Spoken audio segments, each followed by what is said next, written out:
Alors, bonjour ou bonsoir par rapport au lieu où vous nous suivez. On rappelle qu'on est en présence du président du PNC, qui n'est autre que Monsieur Kilele. Bonjour Monsieur Kilele. Bonjour Junior. Monsieur Kilele, l'actualité au pays, ce sont les concertations nationales. Et nous voudrons savoir quel est qu'est-ce que le PNC voit en cela. Merci. Merci à vous et à tous vos téléspectateurs, partout où ils se trouvent, à tous les compatriotes congolais et à ceux-là qui s'intéressent à la question congolaise. Euh, L'opinion du PNC ou l'avis du PNC quant à la tenue de concertation au pays. Ben, vous savez, une histoire qui s'oublie, c'est une histoire qui se répète. Je veux dire, quand on oublie l'histoire, elle va toujours revenir sans qu'on puisse le savoir. Je vais encore, avant de répondre complètement à votre question, donner une autre illustration. Vous savez, quand la raison dort, elle produit des monstres. Et au Congo, il y a des monstres que nous produisons chaque fois que nous n'utilisons pas notre raisonnement. Et je disais donc, une histoire qui s'oublie, c'est une histoire qui se répète. Les concertations décrétées par l'imposteur au pays et sa clique des Congolais qui l'entourent et qui le soutiennent, c'est une répétition d'autres concertations qui se sont passées depuis que le Congo existe, et sans doute après ce que nous appelons l'indépendance, après avoir arraché notre indépendance, parce que nous l'avons réellement arrachée, cette indépendance-là. L'indépendance congolaise n'a pas été négociée comme l'indépendance de l'Afrique du Sud. Et donc, à 54 ans d'indépendance,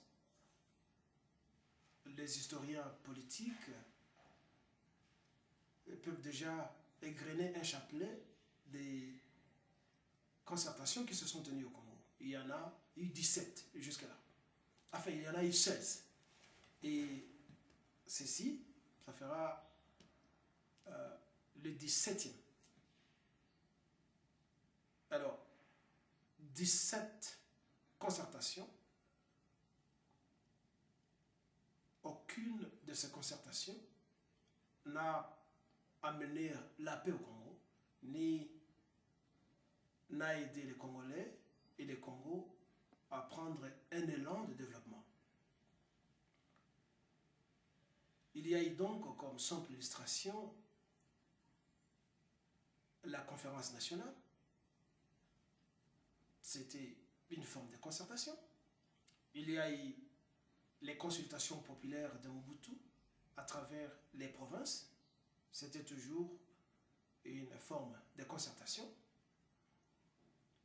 Et je crois en 2000 ou 2001, il y a eu la tentative de concertation à Gaborone, avant que cela ne soit délocalisé de Gaborone en Afrique du Sud. Un lieu qui est bien connu dans l'histoire, Sun City. C'était dans les années 2002. Il y a eu aussi le Gabon pendant un moment. Il y a eu l'Éthiopie, où nous sommes allés. Et avant même qu'on ne puisse assassiner M. Laurent Désiré Kabila, il y avait le sommet de Lusaka entre ce qu'ils ont appelé les belligérants et Kabila, qui était le chef de la rébellion. Il y a eu Kimia 1 et il y a eu Kimia 2 à l'est du pays. À ne pas compter les séances parlementaires, presque au quotidien, et que dire des sessions sénatoriales. Ce ne sont que des concertations. ce ne sont que des dialogues. Tous ces forats n'ont pas apporté la paix à laquelle le peuple congolais espérait. Ça n'a été que des séances de diversion où les gens venaient s'opposer et montrer les beaux Français, les belles vestes et célébrer des sessions orgiaques parce que tout devait couler, la bière devait couler, je veux dire, et cela était mélangé au sexe avec les femmes et les hommes, comme ce que nous avons vu à Sun City. Ce qu'il est, mais à l'allure où vont les choses, l'opposition ainsi que les autres membres, quand M. Kabila a parlé de concertation, ils ont d'abord rejeté l'idée, et à l'allure où vont les choses, nous voyons petit à petit tout un chacun qui est en train d'appuyer pratiquement l'idée, et c'est presque tout le monde maintenant qui est prêt pratiquement à s'asseoir à la même table que Kabila et puis négocier. Donc apparemment, peut-être dans le futur, vous leur donnerez peut-être raison. Je ne sais pas comment vous jugez ça. Ils me donneront, moi, raison. Et le Parti national congolais. Parce que depuis que nous avons commencé à dénoncer les comportements moutonniers des Congolais, l'histoire nous a toujours donné raison. On avait prévenu les Congolais que Sun City n'accouchera que d'une souris. Et jusqu'à aujourd'hui, ce que nous vivons, ce sont les retombées de Sun City et de ce même comportement moutonnier. Par contre, moi, je ne veux pas être plus folklorique comme la majorité de Congolais. Je voudrais, si vous le permettez, être un peu plus cartésien, douter un peu, et pour encore retenir l'indépendance de mon raisonnement. Ceux-là qui ils vont avec un engouement, ils vont pour leurs propres intérêts, pour leur positionnement, afin de pouvoir occuper de postes et de percevoir des perdièmes, se repositionner derrière telle personnalité ou tel parti, afin de se maintenir. Et au fil des jours, c'est la population congolaise qui perd. Qu'est-ce que le Congo et les Congolais ont gagné depuis Sun City? Absolument rien. Ben, ils nous disent que tout est déjà mis en place, mais qu'on nous dise, après que j'ai jeté un coup d'œil sur ce qu'ils appellent tout est déjà mis en place, les thèmes qui seront abordés ne cadrent pas quant aux préoccupations majeures et prioritaires du Congo et des Congolais. Lesquelles, par exemple? Je pense que ce qui est prioritaire pour nous, les Congolais, c'est d'abord la défense nationale.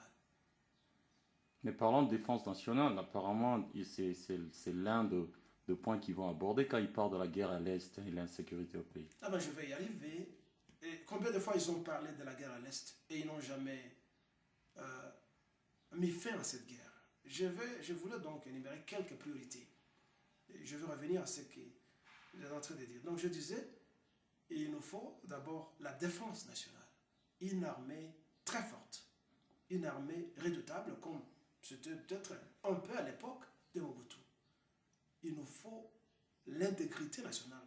Sans doute cela colle à la tâche de l'armée. Il nous faut une souveraineté nationale. Ça signifie un peu quoi? Le Congo jusque-là est toujours sous tutelle.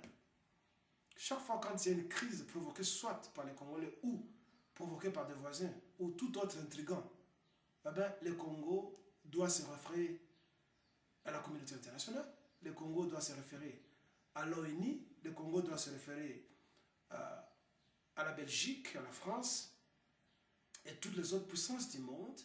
Cela prouve combien nous ne sommes pas souverains dans nos décisions et dans notre capacité de pouvoir résoudre nos problèmes à nous-mêmes. Parce qu'il y a d'autres pays qui prouvent qu'ils sont souverains. Et à titre d'exemple, on a vu ce que Mugabe a fait chez lui. Et on peut le taxer des dictateurs, mais il a dit à la communauté internationale, je n'ai pas besoin de vous pour venir faire le monitoring des élections chez moi.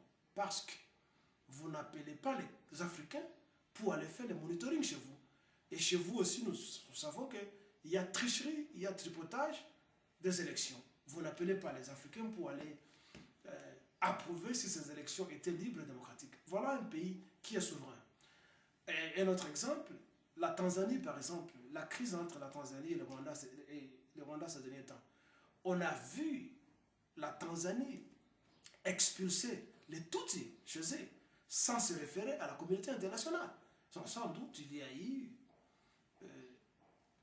des cris, il y a eu des condamnations, mais ça s'est limité là-bas. Plus d'une fois, ça prouve la souveraineté, la capacité souveraine d'un pays.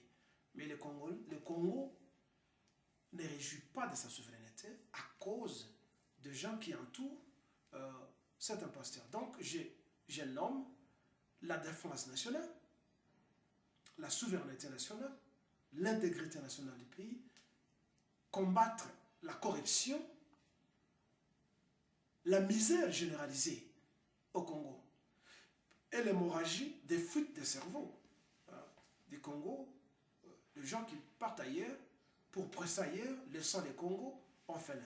Je pense que ce sont ceux-là qui devaient être quelques-uns de points à débattre et qu'on nous dise que après ces concertations, eh bien, on va mettre sur pied une armée redoutable, une armée qui va bouter dehors, si pas écraser la rébellion. Parce qu'un gouvernement normal, un gouvernement stable, normalement ne doit pas négocier avec ce que nous avons l'habitude d'appeler la rébellion. Que ce soit la rébellion ou l'invasion, une armée nationale ne doit pas négocier avec les envahisseurs ni les rebelles. Une armée nationale doit combattre et tout faire pour écraser l'armée. On a vu ce qui s'est passé au Sri Lanka avec les Tigres Tamouls. Le gouvernement, après que cette rébellion ait existé pendant plus d'une vingtaine d'années, le nouveau président élu, il y a cela 2 ans ou 3 ans, a tout fait pour ne pas négocier et il a écrasé la rébellion. Et je pense que c'est comme ça qu'un gouvernement responsable doit agir. Ce sont là les priorités auxquelles nous devons nous atteler.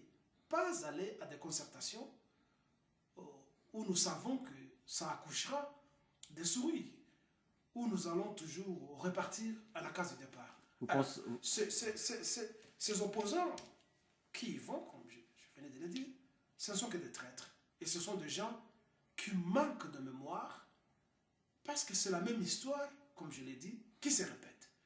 Vous pensez que si jamais, parce qu'on a vu les opposants qui ont conditionné leur participation, vous pensez que si ces points sont inclus à l'ordre du jour de ces concertations, vous y serez partant? Que moi je serai partant? Ouais. Je ne peux pas. Pourquoi pas? Parce que si vos points sont au point du jour, je pense que vous n'avez plus de raison de dire non. Qui d'abord convoque ces concertations?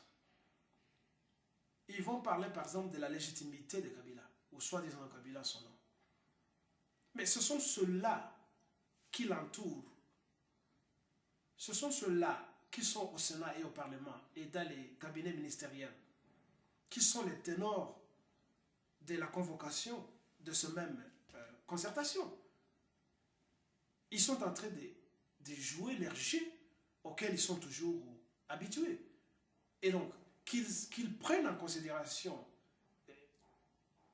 nos desiderata que je viens d'exprimer tantôt, nous savons que ça ne va rien produire. Parce que c'est un danger pour eux. Ils sont cachés dans un arbre touffi. Ils le savent que s'ils mettent au menu ce que je viens de dire ou ce que quelqu'un d'autre aurait déjà dit, ils vont scier l'arbre dans lequel ils sont cachés. Ils vont donc tomber. Et donc, ils ne peuvent pas discuter de la mise en place d'une armée forte. Ce n'est pas les éléments congolais pour former une armée qui manque. Non. Ce n'est pas l'argent qui manque pour financer l'achat d'équipement d'une armée. Non. Non. C'est la mauvaise volonté de ce que moi je n'appelle pas le leadership, mais j'appelle ça le dealership. Alors, dans la configuration péjorative de leadership, de dealership, ça signifie que ce sont des mafieux. Donc, je ne peux pas rejoindre ce groupe-là. Je pense que nous devons être sincères, nous les Congolais, vis-à-vis des autres. nous sommes victimes et bourreaux nous-mêmes. Les Congolais qui ont fait de ce Rwandais être président et qui veulent encore qu'il se représente au 3e mandat, mangent grâce à ce chaos qu'ils ont créé et qui demeure perpétuel. Ils ne vont jamais aider les Congos de sortir de cette ornière parce que les chaos leur profitent. Comment peut-on comprendre qu'il y a des milliers de vieillards mobutistes qui sont toujours dans la politique, qui ne prennent jamais retraite et qui ne font jamais aucun bilan de ce qu'a été leur participation dans les cénacles politiques depuis que le Congo est Congo? Quelle a été leur contribution de gens tels que Moine Simba? Qu'est-ce qu'il fait dans la politique depuis tout ce temps? Et le reste, les Koya Gialo, ils sont nombreux. Mais nous devons quand même faire un bilan, comme je le disais, que l'histoire qui s'oublie, c'est une histoire qui se répète. Qu'a-t-on fait du Congo? De toutes ces sessions de concertation qui n'ont rien produit. Faisons quand même le bilan et arrêtons-nous à un certain moment. À quoi ça sert de convoquer toujours des concertations qui ne produisent pas? Qui est Hippolyte Kajambere Kanambe pour convoquer ce genre de séance quand nous savons qu'il n'avait pas été élu? Mais les Congolais qui se disent professeurs en droit, constitutionnalistes, ceci et cela, politologues, professeurs en sciences politiques à l'université, ceci et cela, eux ne savent pas que Hippolyte Kajambere Kanambe n'a pas été élu et qu'il continue à ignorantiser les Congolais, à les moutoniser pour continuer à aller vers des concertations qui ne produisent pas. Alors, moi qui ne suis pas professeur d'université, moi qui peut-être suis maladroit parce que je ne suis pas professeur en droit, je refuse de participer à ce genre de forats parce que ce serait trahir le Congo et le peuple congolais. Moi, je fais un bilan de ce qu'a été le Congo pendant 54 ans et j'ai conclu que c'est de la récréation.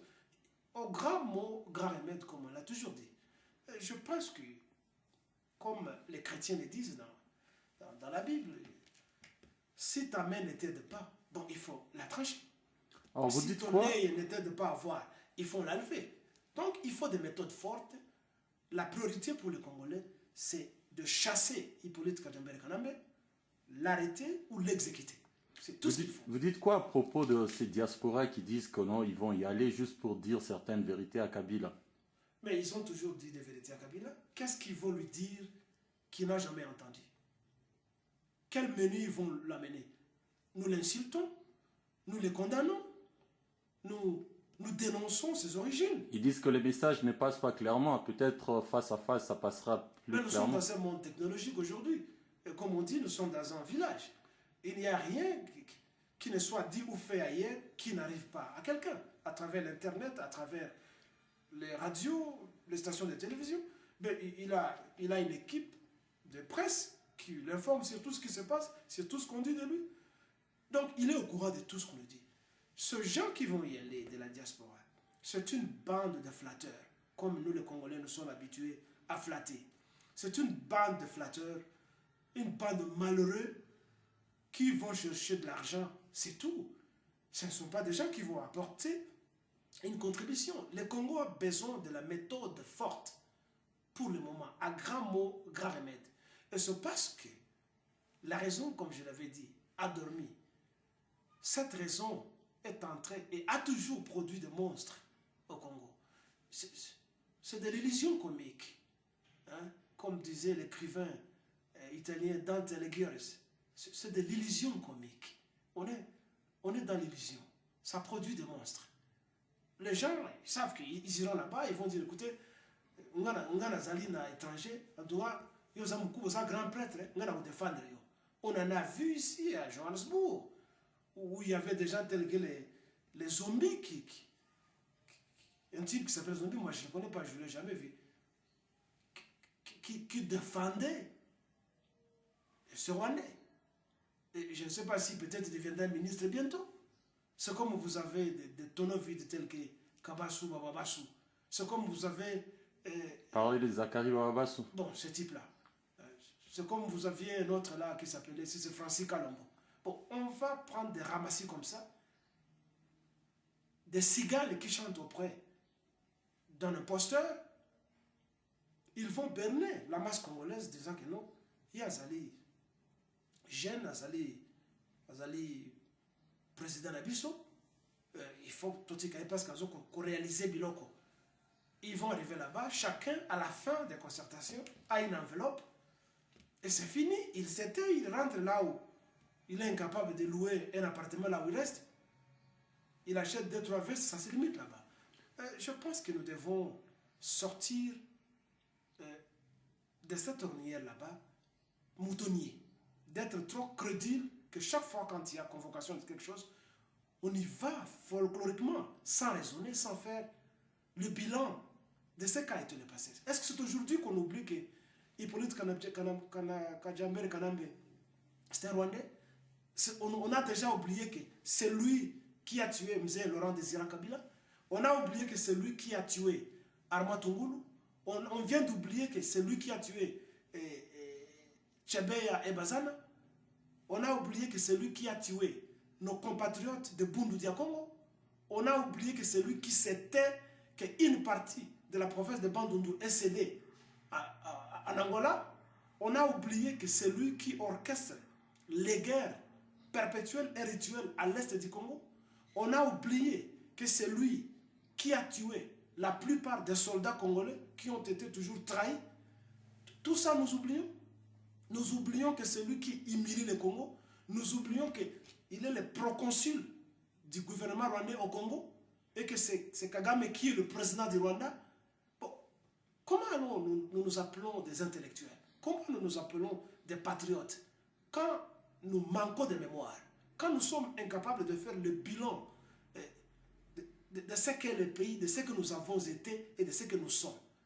Monsieur Kilele, à l'allure où vont les choses, bon, jusque-là, on ne peut pas confirmer la participation de l'UDPS, mais à l'allure où vont les choses, si jamais l'UDPS acceptait de participer à ces consultations, est-ce une façon de dire qu'ils reconnaissent le pouvoir de M. Kabila? L'UDPS a toujours été un parti traître. Le président de l'UDPS, avec tout le respect qu'on lui doit à son âge et tout le remue-ménage qu'il a fait depuis qu'il est au Congo, politicien, mais il a été traître. Il n'y a pas longtemps qu'il a fait la tournée mondiale en train de collectionner l'argent auprès de la communauté congolaise, de toute la diaspora, partout où nous sommes. Soi-disant, ça devait être une contribution à son pouvoir, à l'impérium, comme il a bien choisi le terme latin, impérium. Mais on n'a pas donné au peuple congolais le rapport. Qu'a-t-on fait de tout l'argent que le peuple congolais a donné? As-tu pris les pouvoirs? Et lors des premières élections, l'UDPS s'était rétracté en disant qu'il n'allait pas, et de l'UDPS, participer aux élections. Et ils ont argumenté qu'à cause de A, B, C, D, ils ne pouvaient pas participer aux élections.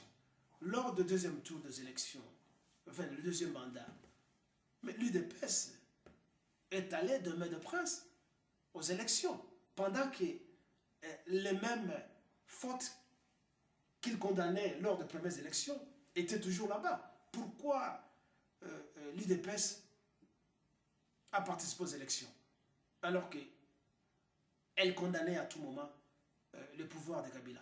Preuve qu'ils sont des traîtres comme tous les autres Congolais qui vont participer ou qui participent déjà à ces concertations. Donc, que l'UDPS participe ou pas, je ne pense pas que c'est la manière forte. L'UDPS est caractérisé par un comportement folklorique. Faire tuer les chrétiens, faire tuer les gens, marche de soutien, alors qu'on ne trouve rien de concret. Partout au monde, nous avons vu de grands partis prendre les armes. Et l'UDPS, il ne lui suffisait que de donner un mot d'ordre. pour avoir tout le Congo derrière elle. Vous voyez ça? Mais M. Etienne Tshisekedi ne l'a jamais fait. Il n'a jamais déclaré la prise d'armes. Il ne l'a jamais fait. Et même quand il est passé célébrer, je ne sais pas, le discours de l'enseignant la fois passée, il n'a pas condamné le massacre à l'Est, il n'a pas déploré le viol des femmes à l'Est, seulement il a drainé la population dans des slogans « Tokozongi Saye na Rwanda ». Tokozongi Saye na Rwanda et des chansons ont été composées. Outre cela, on n'a pas vu l'engagement de l'UDPS comme étant un parti qui a au cœur l'idéal nationaliste de pouvoir libérer le Congo. Le Congo, c'est Congo-là qui est mutilé d'une manière anachronique par un groupe de Congolais qui ne comprennent pas que nous sommes rétrogradés par rapport à d'autres nations. Alors, si s'asseoir avec Kabila ne sera jamais une des solutions, qu'est-ce que vous proposez?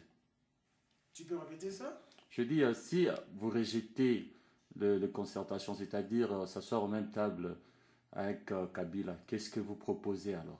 Non, mais écoutez, il n'est pas exclu qu'un jour je m'assoie avec Kabila. C'est lui que vous appelez Kabila. Il n'est pas exclu que je le fasse. Ça sera pour parler de quoi? Mais ça sera pour parler de quoi? C'est pour lui dire qu'il doit démissionner. C'est pour lui dire qu'il n'est pas président, comme je l'ai dit. C'est pour lui dire qu'il est rwandais. C'est pour lui dire qu'il est voleur. C'est pour lui dire qu'il est meurtrier. C'est pour lui dire qu'il est assassin. C'est pour lui dire qu'il n'est pas congolais. C'est pour lui dire qu'il n'a jamais été élu président. C'est pour lui dire qu'il est enquiquinaire. C'est pour lui dire qu'il doit être arrêté et jugé. D'accord. Un dernier message à tous ceux qui vous suivent et à tous ceux qui pensent encore, qui ne sont pas vraiment convaincus de ne pas s'ils doivent y aller ou pas, et à tous les membres de PNC à travers le monde, vous leur dites quoi? Ben, le PNC, c'est le parti de tous les Congolais. Comme il est bien dit, parti national congolais. Tout Congolais qui se respecte et qui croit encore à l'avenir du Congo, eh ben, doit absorber ce message et bien le digérer. Nous avons toujours été constants, nous n'avons jamais changé notre langage et notre méthode de travail. Je remercie tous les Congolais qui me suivent et qui me suivront.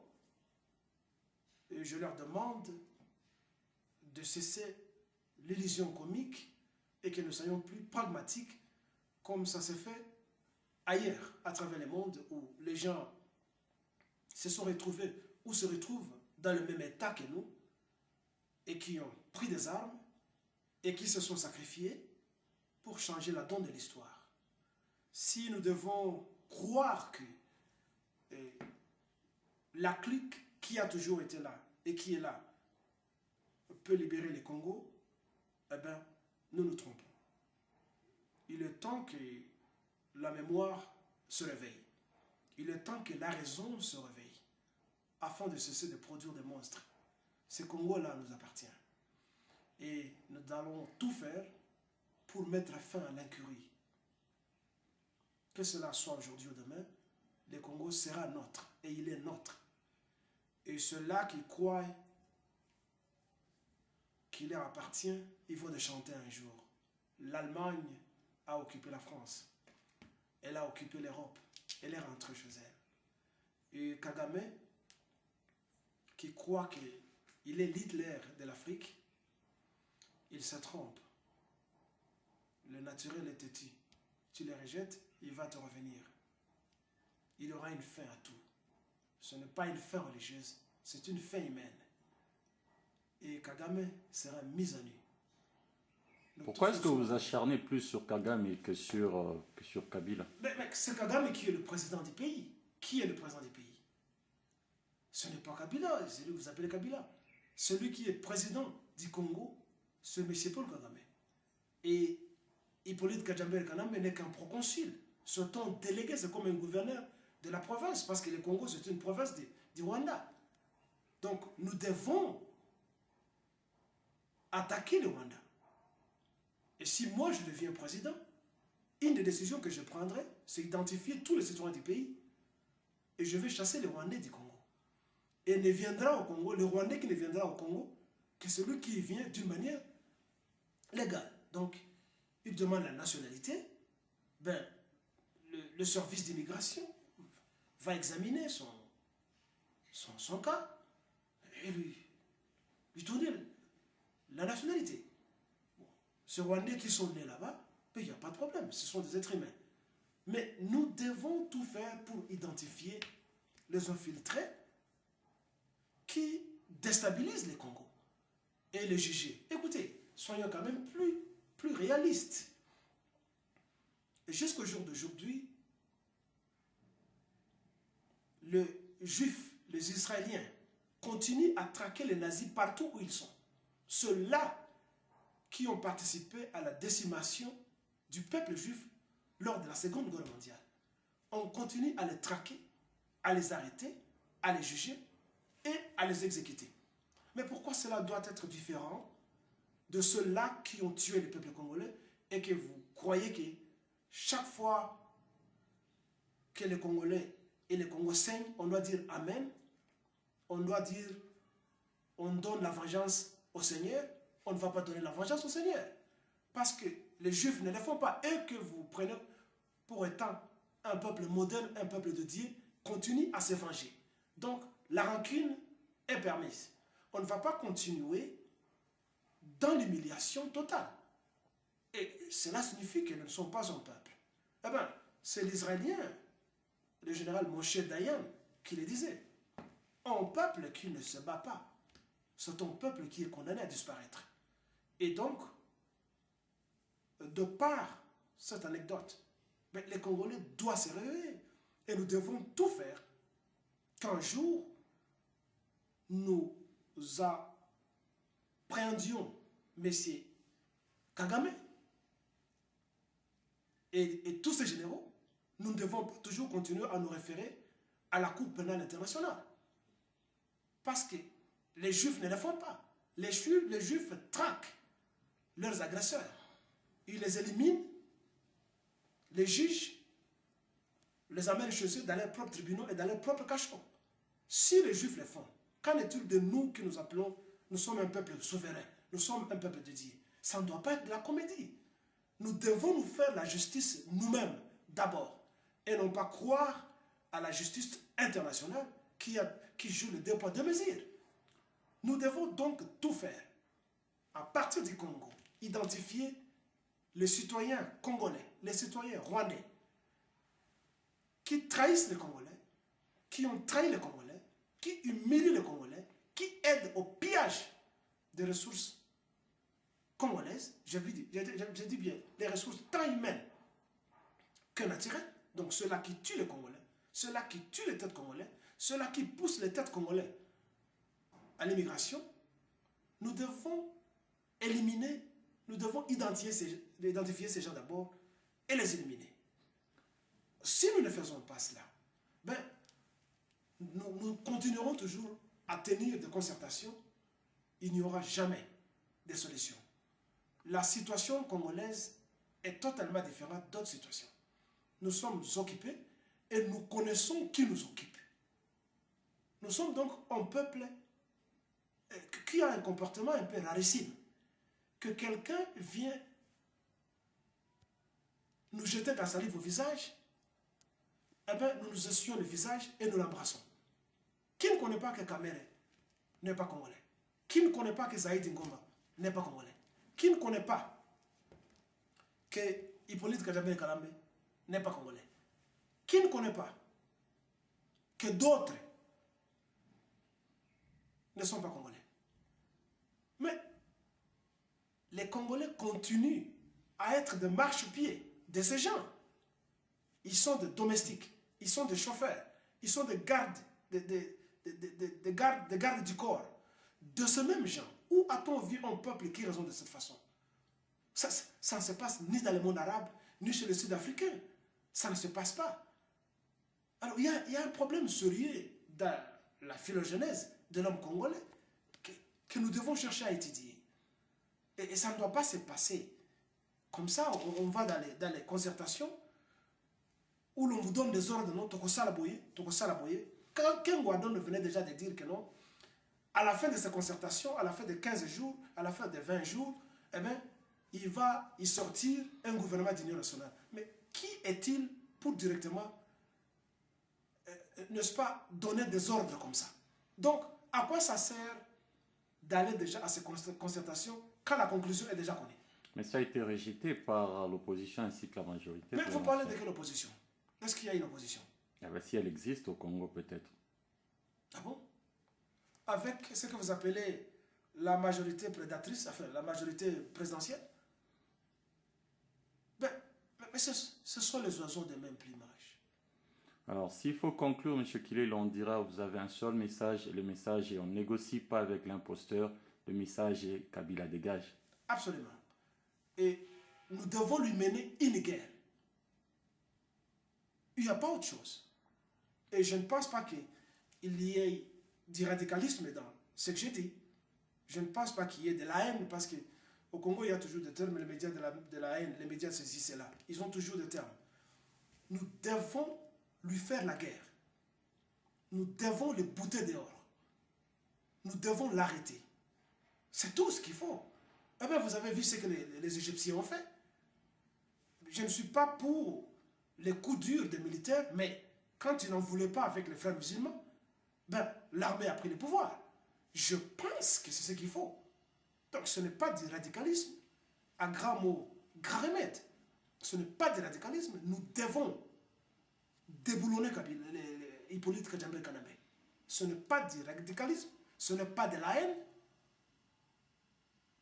Et s'il ne veut pas qu'il rentre chez lui, ben je pense avec tous les crimes qu'il a commis et qui sont répertoriés, ben il ne mérite pas autre chose. Alors, M. Kilele, merci beaucoup d'avoir répondu à notre invitation. Et on vous rappelle encore que M. Kilele est le président fondateur du PNC, qui est le Parti national congolais. En tout cas, merci beaucoup de nous avoir accueillis dans vos installations. Merci d'être venu. Et merci à tous les Congolais. Le Congo nous appartient. Merci. Nos pères de l'indépendance ne sont pas morts pour rien. Nous devons leur faire honneur et laver la honte amenée au pays par une bande de mafieux. Je vous remercie.